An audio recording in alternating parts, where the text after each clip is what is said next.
gente! Terça com Texto Trago Fatos. Antes de começar o caso de hoje, quero pedir para você, como sempre, me ajudar. Se inscreve no canal, por favor, que me ajuda muito. Ativa o sininho das notificações, curte, comenta, compartilha, me segue lá no Instagram pra gente trocar ideia sobre os casos. E também porque lá eu levo o caso nos destaques e aí você não perde lá nem aqui, porque são casos totalmente diferentes, tá bom?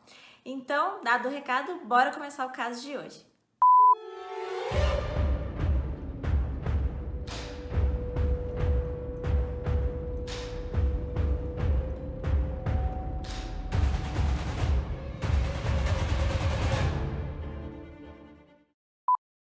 Eloá Cristina Pimentel nasceu em Maceió em 1993, mas ela morava em Santo André, São Paulo. Ela cresceu em uma família simples e era muito amada pelos familiares. Ela era muito prestativa, muito atenciosa, muito companheira, ela estava sempre junto com a mãe dela. E ela era bem na dela, bem quietinha, mas todo mundo se dava muito bem com ela, ela tinha muitos amigos e ela nunca causou grandes problemas. Em 2006, quando tinha 12 para 13 anos, ela conheceu o Lindenberg Alves, que tinha 20 na época, e eles começaram a namorar. Ele era uma pessoa mais conhecida no bairro onde eles moravam. Ele jogava futebol com o pessoal lá e ele tinha 2 empregos, de motoboy e de entregador de pizza. Quando a vizinhança ficou sabendo do namoro dos dois, inclusive os mais próximos de Lindenberg estranharam, porque os dois eram muito diferentes. Enquanto a Eloá era calma, ela era tranquila, ele era mais agressivo e os próprios amigos dele diziam que ele não prestava muito. Ana Cristina, mãe de Eloá, era contra o relacionamento, mas mesmo assim o casal passava muito tempo com a família da menina. Inclusive o irmão mais novo dela, o Douglas, que apresentou os dois, ficou muito mais próximo do Lindenberg nessa época. No início, o namoro era como qualquer outro relacionamento. Porém, o Lindenberg começou a ficar muito ciumento com a Eloá. Ele não tinha motivo para isso, mas ele ficou muito ciumento. Ele proibiu ela de falar tanto com as pessoas e de ser mais sociável. E ela tinha muitos amigos, homens e mulheres, então ela ficou muito chateada. Ela batia de frente com ele assim constantemente por causa disso. Sendo assim, o namoro começou a ter muitas indas e vindas. Em setembro de 2008, quando a Eloá tinha 15 anos e Lindenberg 22, eles terminaram de vez, porque a Eloá não quis mais reatar, o que deixou o Lindenberg furioso. Ele começou a perseguir ela, passava de moto bem devagar na escola onde ela estudava e assustava ela constantemente. Ele ligava para a mãe da Eloá para conversar e sempre dizia para ela que ele ia acabar fazendo uma besteira.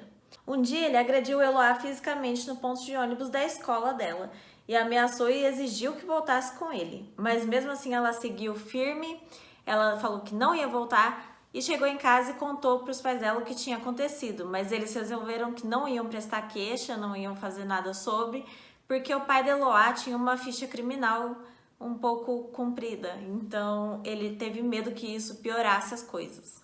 No dia 13 de outubro de 2008, Eloá e mais 3 amigos, a Nayara, que era a melhor amiga dela, o Vitor e o Iago tinham um trabalho da escola para fazer. Então, após a aula, eles todos se reuniram na casa de Eloá, que era um apartamento em um conjunto habitacional popular na periferia, né?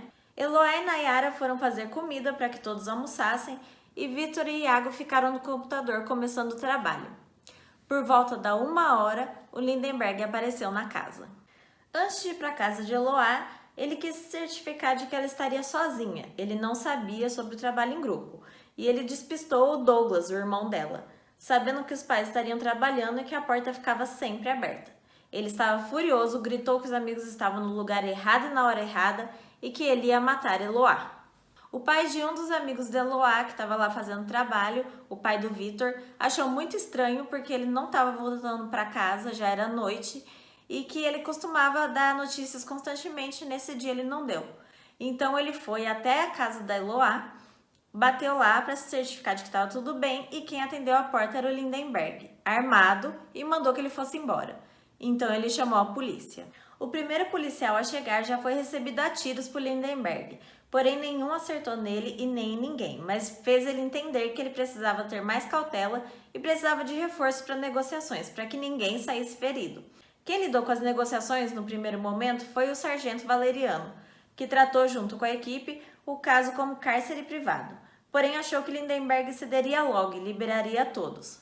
Mas as horas foram passando e cerca de 70 policiais do GAT, né, que é o Grupo de Ações Táticas Policiais, foram chegando para o reforço, montando a estrutura para negociações com sede na escola pública que ficava ao lado do conjunto habitacional e também eles ficavam bastante na frente do prédio.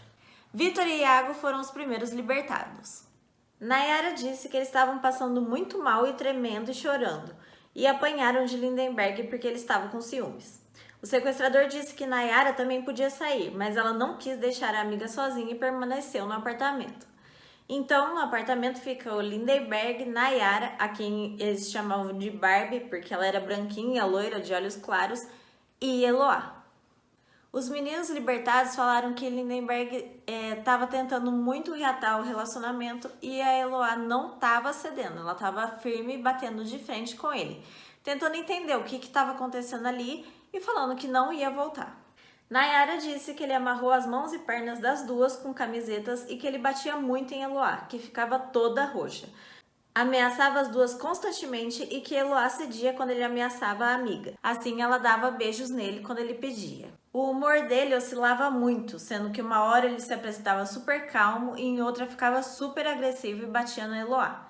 Uma hora ele dizia que ia soltar todo mundo, outra hora ele dizia que ia matar Eloá e se matar. Uma hora ele estava no controle da negociação, outra hora ele estava perdido, sem saber o que fazer. Ele estava bem confuso. No dia seguinte, logo de manhãzinha, a rua já estava tomada pela imprensa e pelos policiais que estavam fazendo a negociação. Inclusive, os policiais e a imprensa tomaram vários apartamentos como base, assim, tipo, ficavam próximos ao apartamento onde estava a Eloá. Então, eles tinham visão de dentro do apartamento e eles montaram essa base lá. Na manhã desse dia, Lindenberg atirou pela janela e Eloá apareceu pela primeira vez para todos. Parecia desesperada, chorava muito, mas deu sinal para a polícia e para quem estava acompanhando ali que estava tudo bem, que ela estava bem, fingindo para que ninguém ficasse mais desesperado ainda.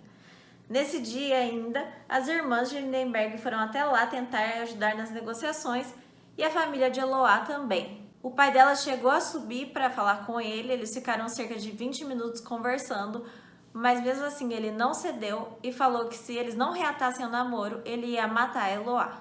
Os policiais estavam tentando vencer ele pelo cansaço, mas ele não parecia cansado e falou que na casa tinha comida para um mês e que se precisasse ele ia ficar um mês ali com a Eloá. Nesse mesmo dia ainda a polícia cortou a energia da casa, como tentativa, de fazer que ele desistisse, porque sem energia não tem como fazer muita coisa. Mas isso só deixou Lindenberg ainda mais furioso e ele atirou mais uma vez pela janela, exigindo que religassem a energia e a polícia cedeu. Cerca de 11 horas daquele dia ele deixou Nayara sair, porque ele disse que prometeu ao pai e à avó dela que ele a deixaria ir, já que a Nayara disse a ele que não via o pai há mais de um ano. Ele ligou para o pai dela e disse que daria uma segunda chance para que ele fosse pai de verdade. Depois Lindenberg ainda falou com a imprensa. Ele falou que ele soltaria também a Eloá, mas não disse como, não disse quando e as circunstâncias. A imprensa falava com ele o tempo todo através do telefone da casa, o que atrapalhou muito, ocupou muito o telefone que os policiais estavam usando para fazer as negociações. O dia 15 ficou marcado como o mais absurdo, porque o Lindenberg deu 2 entrevistas para um programa de TV. Primeiro, um repórter garantiu a integridade física do sequestrador se ele se entregasse e Lindenberg disse que não queria mais nada com Eloá, que não tinha mais sentimento por ela, que estava neutro. Colocou ela para falar com o repórter e a voz da Eloá estava fraquinha, ela estava chorosa e ela mandou beijo para os pais e perguntou como eles estavam. Falaram que eles estavam bem. E o Lindenberg alertou o repórter para que ninguém chegasse perto do apartamento, porque senão ele atiraria na Eloá. Após essa entrevista, a polícia providenciou uma marmita para os dois e Eloá improvisou uma corda com lençóis para que eles pudessem pegar a comida. Logo após isso, a segunda entrevista aconteceu, na qual ele entrou ao vivo para falar com uma apresentadora da mesma emissora da manhã e foi aos mesmos moldes, bem sensacionalista, achando que estavam ajudando a polícia, enquanto a emissora ocupou o telefone da casa por mais de meia hora, atrapalhando as negociações. E ele disse até que se entregaria, disse que soltaria Eloá, ela desceria com os 2 revólveres que estavam na casa e que depois ele sairia com as mãos para cima. Porém, não disse quando. A Eloá parecia um pouco mais calma. E aí ela disse na entrevista para os policiais terem muita tranquilidade, que estava tudo bem e que qualquer decisão precipitada ia prejudicar ela, porque o Lindenberg estava cheio de bala.